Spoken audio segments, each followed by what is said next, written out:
We go from the story of Joseph directly to the story of Moses, which is 400 years difference. Like there's a significant difference in those two stories and the timeline that has happened there. So there's 400 years that has happened since what you read last week and what you have been reading this week, the Exodus. And they've gone from 70 people to over 1 million people. So that's that, to give you some idea of how that took place. And so today we're going to look at the Passover that was instituted just before they left Egypt. It's the last thing we're going to see happen in Egypt. So we live in a time where there are rapid changes. As a matter of fact, the last 2 years have brought some significant changes to our world. It's crazy the number of changes that have happened. And I've said this before. People have said, I don't hear this anymore. Okay, I think people have finally given up. I can't wait till things get back to normal. You're out of luck, okay? I'm sorry. It's not going back to the way it was 2 years ago or 3 years ago. We got what we got. Now we got to figure out what we're going to do with what we've been given. But it has brought a lot of changes. Maybe you've heard the phrase, the Great Resignation, and maybe you have an opinion about that. But one of the interesting things that you read about the Great Resignation right now, people leaving their jobs, is the number one group of people that are leaving their jobs are people who are over 55. They're like, forget this.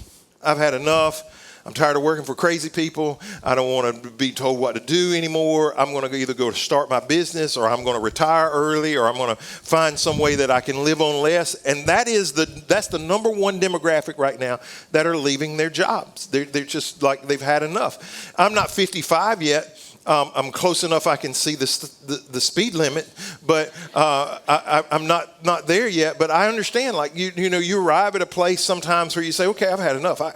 When can I get out of here? In the last couple of years, it brought a lot of other changes, like the population in Illinois, New York, and California is going down rapidly, quickly. In the major cities, Chicago, New York, Los Angeles, San Francisco, people are leaving by droves, and they're going places like Florida. They're going to places like Western North Carolina. They're going places like Georgia and Texas, and they're just moving. You know, they're buying RVs and saying, I don't want to live in a house no more. I'm just going to ride around, right? Because we're working remotely, why not work from anywhere? And so they're trying that. The emphasis on outdoor activities has gone up. Boat sales have done this, you know. RV sales have done the exact same thing. Camping stores, you know, have made a mint during these past 2 years because the focus changed. It was like it took a hard right turn, and people are like, oh, I'm going to sell my house. And then they sell their house and they go, oh, I can't buy one now. Right. You know, because it's made such a hard right turn. Things have changed. And here's the thing, as much as things change, some things should remain the same. There is value in stability. There is value in some things having a baseline, being able to say, this is never going to change. This is always going to be the way it is. This is a group of people, understand, that left Egypt, are going to the promised land in what should have been a fairly short journey. It depends on who you ask, whether it was 11 days, 40 days, 60 days. It won't 40 years. There's 100%. It won't that, okay? It took about 39 and a half years, way too long for them to get where they were going. But when they left, this is a people on a journey. And so every day, like they're picking up camp, they're moving, or every few days they're picking up camp and moving. You know, they're following this cloud. Things are changing on a regular basis. But in spite of the change, there needed to be some things that remained the same, even if they were going to be nomadic, even if they were going to move on a weekly basis. Even once they got to the promised land, there were still going to be lands to conquer and cities to take over and places to move to. And so there was going to be this constant moving in their life. And God was going to create some consistency, what I'm going to term as rhythms or reminders of places that you should go back to, creating traditions for them, rituals maybe for them to follow. I'm not an expert on this, and so I probably don't need to try to pretend to be, but I will point you to someone that I think does some great writing, has some great videos, teaching materials, even has a product that you can buy if you want to practice this. His name is Jefferson Bethke. And he talks about the rhythms of life and the Jewish people, how they created rhythms. And there was these constant rhythms that went on in their life. There were things that always happened. You could depend on it. And the purpose of it was to recenter people. They could depend on, no matter what had happened that year, this was going to happen. And I think creating rhythms in our life, things that people can count on, things that they can depend on taking place on a regular basis are important. So it might be as simple as a weekly dinner where everybody in the whole family, every week on this night, no matter what's happening, we're eating dinner together around the table. Or it might be a monthly game night that you have at your house. And here's my suggestion. If you're going to implement a game night, you need to invite Pastor Zach because he is a game machine. He lives to play games. I mean, he makes games up. He's got games for a new game every week during youth group. We had an event the other night. He made up 2 games. Like, he just sits around and makes up games. So if you want to implement a game night, call him. He will gladly come because it's like his spiritual gift is game making and game playing.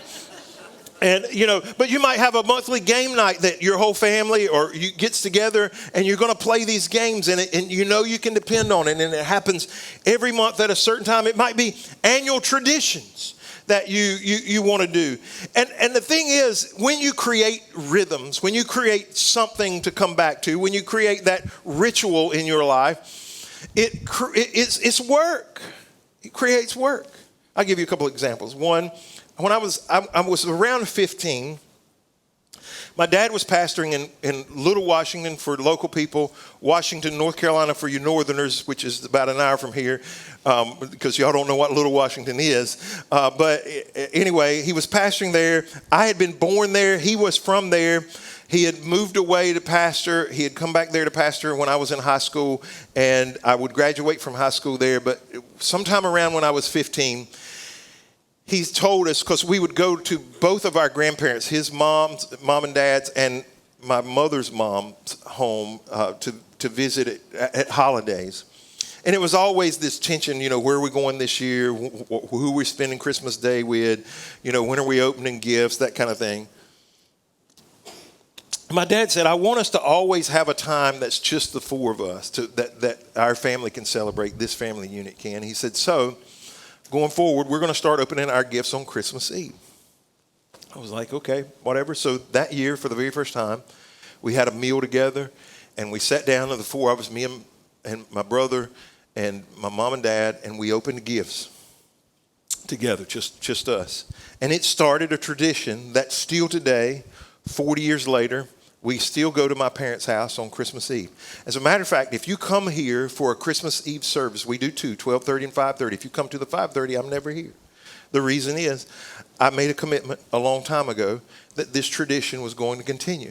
And so we leave on Christmas Eve afternoon. We go to my parents, and everybody comes. My brother, and usually his daughter, and her husband-to-be was there this year, and my family and kids, my parents' grandkids and my parents' great-grandkids are there. And we cook steaks. That's what we have. We have steaks every year. And my dad, he loves to cook steaks, and Mom cooks the sides, and we eat, and we open presents that we don't need, right? That's what we get at Christmas time, usually stuff we don't need now. And the grandkids look forward to it. My great-grandkids look forward to it. And it's something that I told my wife, and I've told my kids, that even after my parents pass, this is a tradition that I want us to be able to keep. Because every year, it's going to happen. Like, if you ask me to do something on Christmas Eve, the answer is going to be no. Christmas Eve evening, no. The answer is no. And the reason why is I have this obligation that I know every year is coming. It's a ritual. It's a rhythm that happens in my life. And every year I'm going back to it. And it takes a lot of work. It takes a lot of work for my parents as they get older. It takes a lot of work for us to take our families there and to show up, but it's an important part of what we do. And that seems to work simply. I'll give you a more complicated one. A couple of years ago, I don't know how many years back, my wife said, I think it would be great if we created a tradition of bringing the grandkids to New York City at Christmas. I don't know what we were on that day when we had that conversation. at this point. I don't know. But so we've tried to do that. And if you have ever taken a 6, a 8, and a 10-year-old cousins to New York City, you should try it sometime. It'll test your patience, your sanctification. It'll test your family unit, whether you really love them or not. You know, it's got all grades of challenges, you know. But the thing that I know is that they talk about it. Like they're excited to go, you know, and they may fuss and fight and, you know, they got certain things even when we get there that they want to do. And it requires work and it requires money and it requires time for us to be able to do that. It requires a lot of patience. But if we're going to make it a tradition, if it's going to be this rhythm that every year, okay, they look forward to it and it's going to happen, then it requires some effort on our part. So today we're going to take a look at Passover and talk about why God would put rhythms into our life, why he would put traditions or rituals into our life, and what they mean for each of us. Here's the first thing I want to talk about is how to celebrate. He gives specific instructions on how to celebrate. One, there's a couple of things you need to know about me, and I've said this before. One, I'm not a good celebrator. It's not that I don't appreciate winning. I love winning as much as anybody does. But I'm rarely there when the win happens. What I mean by that is I'm a 30,000 view kind of person. And so I see a big picture. And so even like today, I'm thinking about next year and, what's the next thing and what's going to happen next. And so by the time something gets pulled off, something happens, by the time we get it and everybody's going, yes, we did this. I'm like, yeah, but this is next, right?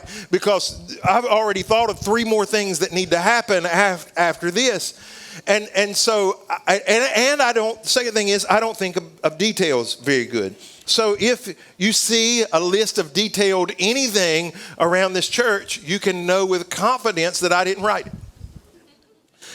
It's not because I don't appreciate details, and we're going to talk about that in a minute. It's just that I don't think that way. I don't think in details. I see a finished product in my mind, and I have to be told, this is what you need to do, okay? So like week before last, we had a big volunteer extravaganza. So we invited all of our volunteers in for a red carpet gala, and we had a red carpet, and we had pictures. They got a little charcuterie cup with their table assignment on it and their name, and you know, it was a fun evening. We had a lot of fun that night, and I could see we had a conversation about it. This was my role. We had a conversation about it. I like that theme. I'm done. Now I don't say that, but everybody at the table knows I'm done. They know my eyes are going to glaze over if they're getting ready to talk about things. Tell me what you need me to do. So this is the message I got. You need to come put stanchions together at this time on this date. Okay, I can do that. So I showed up Friday afternoon. I put the little gold stanchions together with the red, ropes, and I set them out for people to walk through. That was my job. If they had not given me that specific assignment, I would have just showed up that night. Because I just don't think in terms of details. It's not that I don't appreciate it. I just don't think about it. And when I read this, because like that night, virtually everything else, so if you were at that event, virtually everything else was done by other people. Like they did all of the work because they think in terms of details. Well, God institutes Passover and then he gives some specific details. He says this: while the Israelites were still in the land of Egypt, the Lord gave the following instructions to Moses and Aaron. From now on, this month will be the first month of the year for you. Announce to the whole community of Israel that on the 10th day of this month, each family must choose a lamb or a young goat for a sacrifice, one animal for each household. If a family is too small to eat a whole animal, let them share with another family in the neighborhood. Divide the animal according to the size of each family and how much they can eat. The animal you select must be a 1-year-old male, either a sheep or a goat, with no defects. Notice the details that are being given here. This is the month that you do it in. This is the day of the month that you do it. As a matter of fact, we're going to talk about the time of day that they do it in just a minute. He says it's got to be a lamb or a young goat. It's one per household. If they can't eat the whole thing, they're going to bring another piece of the house, another household in to join them. And it's got to be a 1-year-old male, and it can't have any defects. And he goes on to say this. He says, take special care of the chosen animal until the evening of the 14th day of the first month. Notice how specific he is. You got to take care of it. And you got to wait till evening, not just the morning. You got to wait till evening of the 14th day of the first month. Then the whole assembly of the community of Israel must slaughter their lamb or young goat at twilight time. Between the two daylights is what it is. It says they are to take some of the blood and smear it on the sides and top of the door frames of the houses where they eat the animal. The same night they must roast the meat over a fire and eat it along with the bitter salad greens and bread made without yeast. So the bitter salad greens just took some of you out of the meal because you're like, nope, I ain't doing it. But then the bread without yeast, and we're going to hear a lot about bread without yeast in these instructions.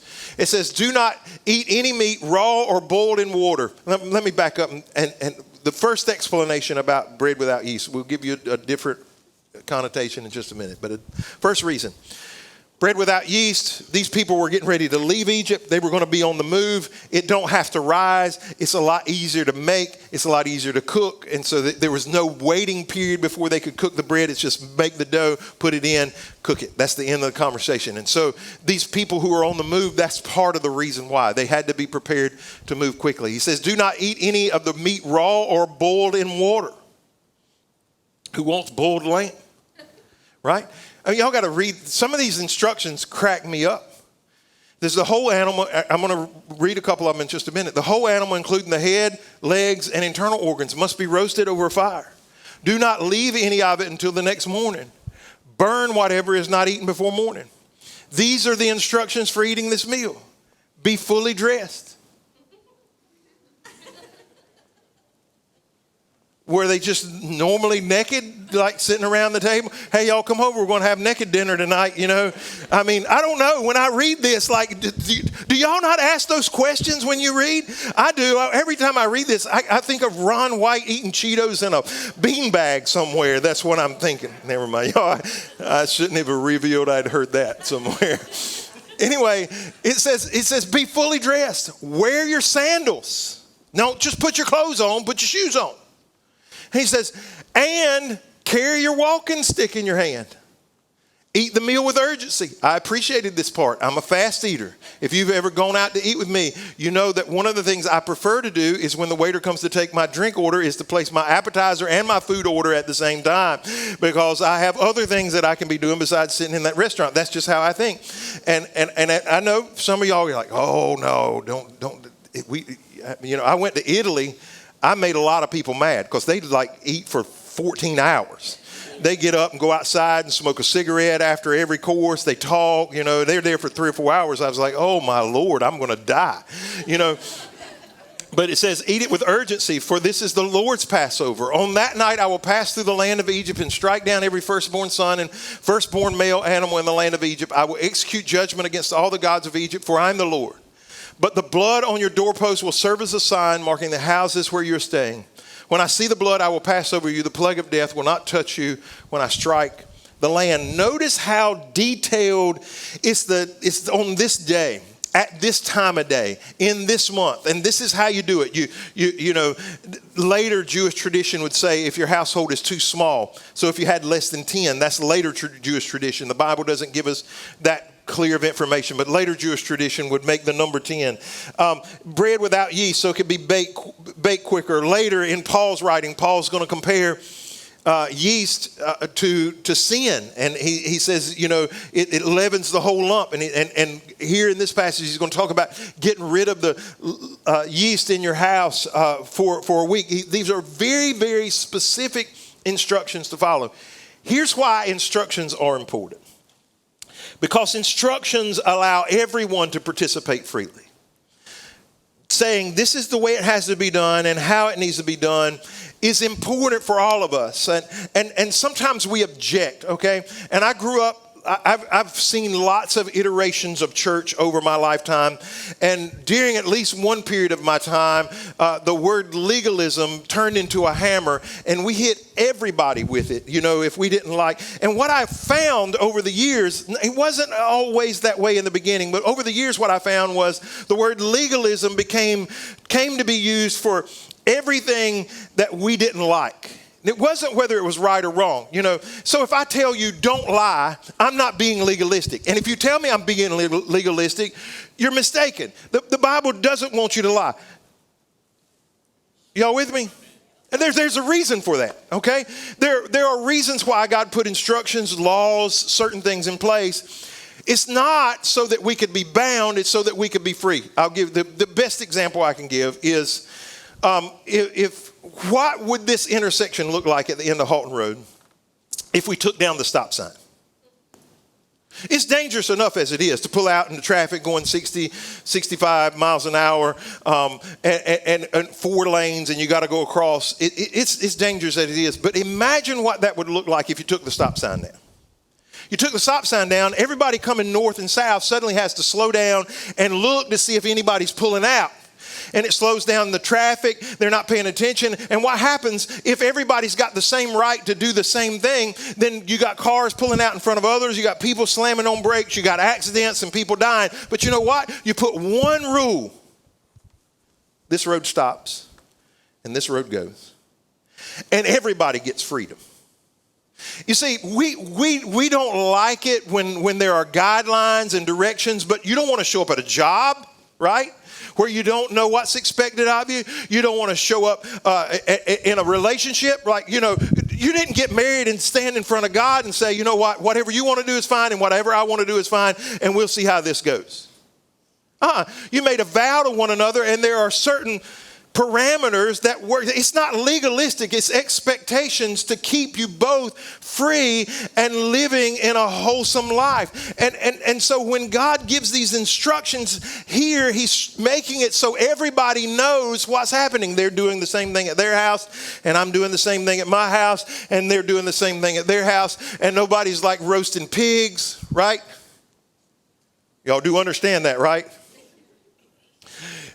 If you go to an authentic Jewish restaurant and they have pork, it's not authentic. Or it's not pork. One of the two. That's what I'm going to tell you. Anyway, there are reasons why these things are in place. God gives us detailed instructions so that all of us can live free. And we don't observe the Passover, at least in this context, we don't. We'll talk about that a little bit later. But there are things that God gives us all parameters about and says, you stay between the ditches here so that everybody can live free. It's not that to be oppressive, it's so that there can be freedom. I believe rules in general, guidelines, directions, some specifics bring freedom to people's lives. They don't bring bondage. As a matter of fact, when we get the 10 Commandments, that's how God prefaces it. He says, I'm giving you the 10 Commandments because I have set you free. I've set you free. Now I'm going to give you these so that you can live in covenant or relationship with one another in freedom. You know that people aren't going to lie from you. You know people aren't going to steal from you. You know people aren't going to commit adultery. You know these things aren't going to happen. This is how you have the freedom in the relationships, is because you have the guidelines or directions that you have in the Word of God. And so I would encourage you, and I tell people this, you probably heard me say this before, obedience is not legalism. It's not. There are some things that are legalism. There are some things that are oppressive. And one of the tensions in the church is that once we start trying to say, okay, you can't do this and you got to do this, is then we start adding things, well, I don't like it if they do that. And it becomes oppressive. That's what happens. And so we just need to take God's word for what it is. It tells us how we are to celebrate. Second thing, when are we to celebrate? Whenever is not a time.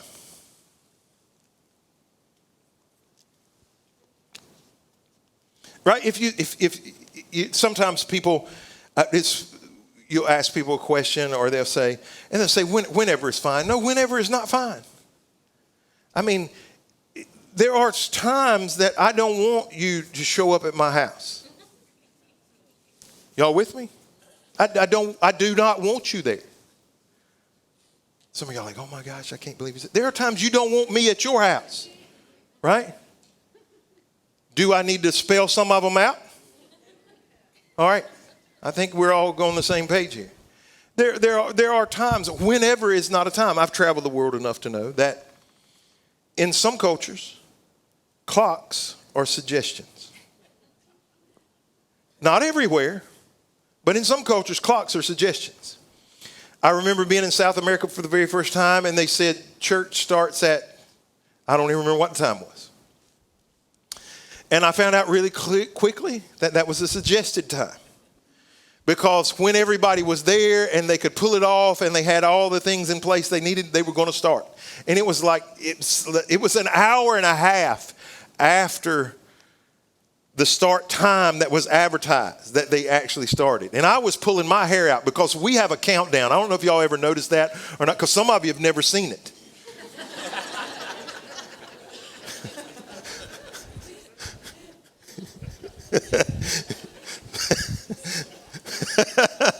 That was terrible. We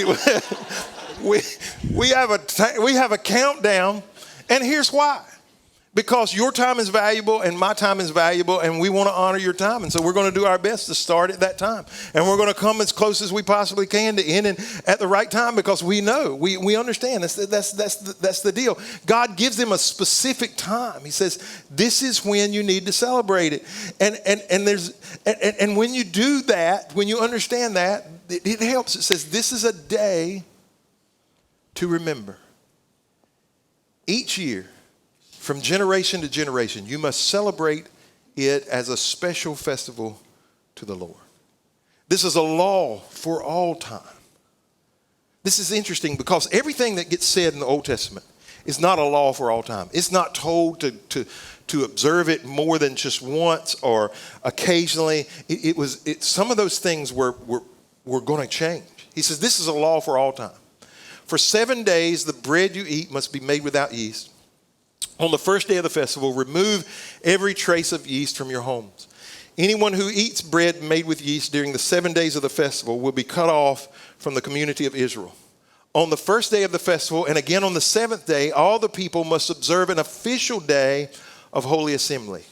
No work of any kind may be done on these days except in the preparation of food. He says, first of all, this is a day to remember, and we're going to talk about what they're going to remember in just a little while. But he says this is a generational celebration.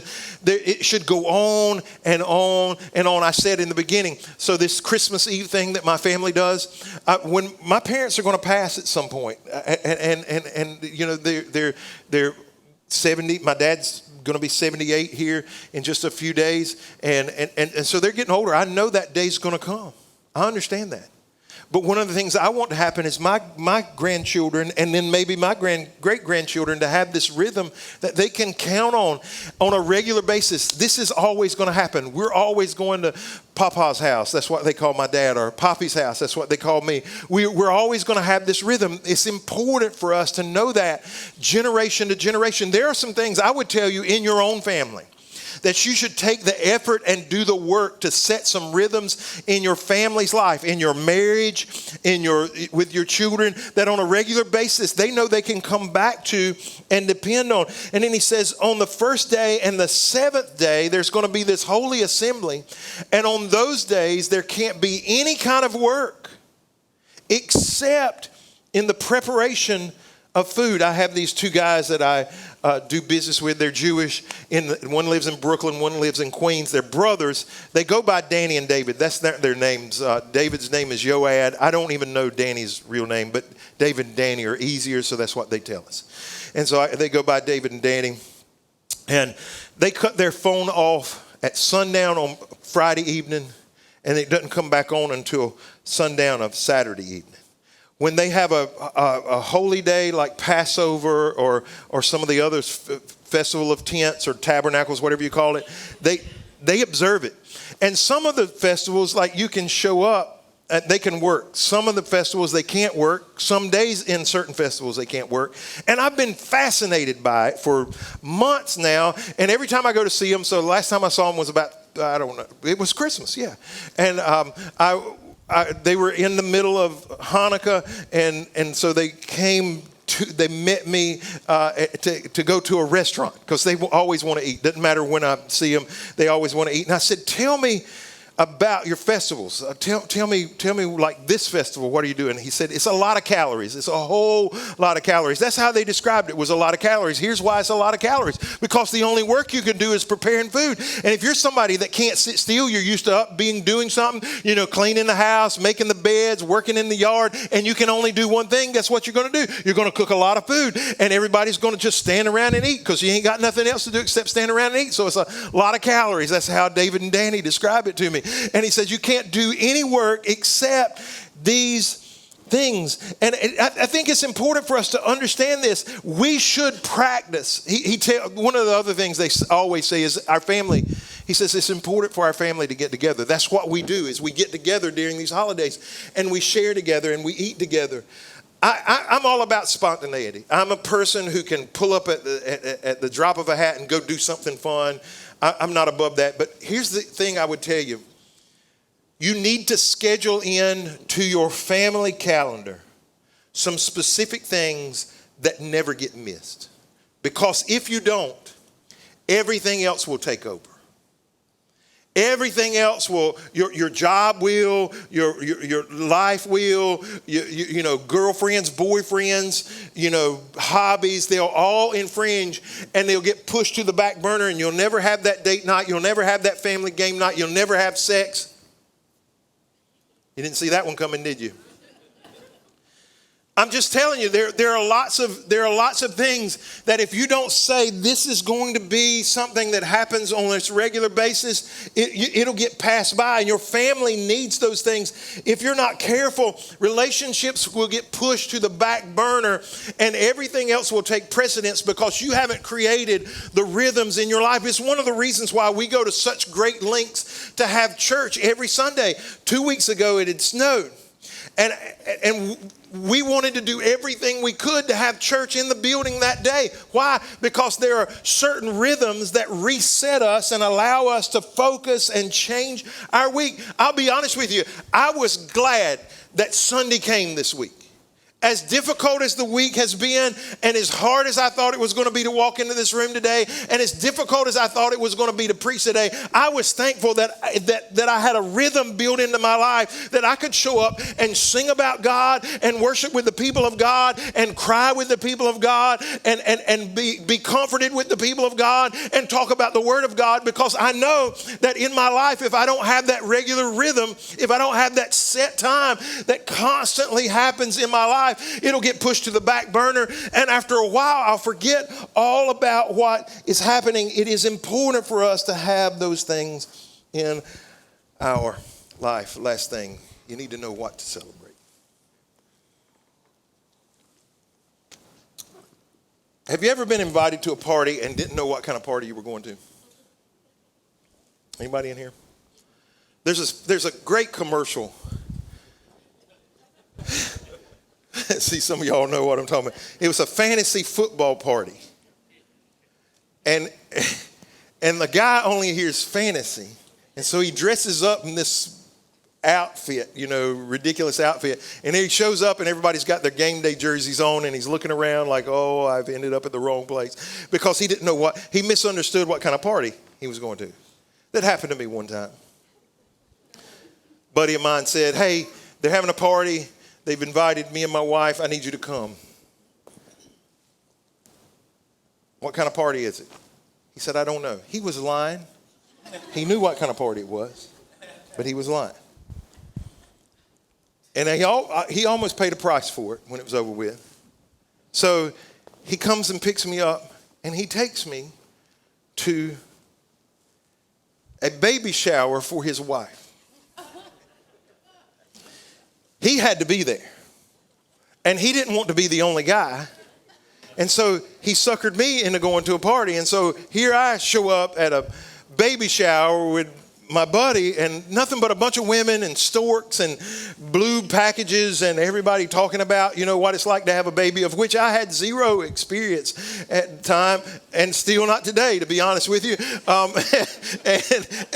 And I go into that room and I was like, I'm going to kill you. I stayed with him. I hung out with him. I gave him some company, but I was ticked off because I had showed up at a party thinking it was a party, not a bridal shower or a baby shower. I had no idea what I was walking into. If you go to a party, you kind of want to know what it's about, right? You don't want to show up at a retirement party with a birthday gift or a gender reveal with a retirement gift. You don't want to. You want to know what the party's about. What is this for? Well, God doesn't just tell them how to do it. He doesn't just tell them when to do it. He tells them what it's for. He says this. He says, celebrate this festival of unleavened bread. So the Passover is also known as the festival of unleavened bread. As a matter of fact, it's probably mentioned as much time in Scripture as the festival of unleavened bread as it is the festival of Passover. The festival of unleavened bread would explain why they talk so much about not eating bread with yeast. Okay, they spend a lot of time talking about it. He said, celebrate this festival of unleavened bread, for it will remind you that I brought your forces out of the land of Egypt on this very day. This festival will be a permanent law for you. Celebrate this day from generation to generation. The bread you eat must be made without yeast from the evening of the 14th day of the first month until the evening of the 21st day of that month. During those 7 days, there must be no trace of yeast in your homes. Anyone who eats anything made with yeast during this week will be cut off from the community of Israel. These regulations apply to both the foreigners living among you and to the native-born Israelites. During those days, you must not eat anything made with yeast wherever you live. Eat only bread made without yeast. Now, you understand why it's called the Festival of Unleavened Bread, because it's just over and over again. Eat bread without yeast. Eat bread without yeast. Don't even have it in the house. And he's telling them, though, that the reason why you should celebrate is to celebrate the fact that God brought you out of Egypt. Here's the interesting thing, though. The first celebration of Passover, they're still in bondage. The first celebration of Passover, they're still slaves. The first celebration of Passover, they're still living in Egypt.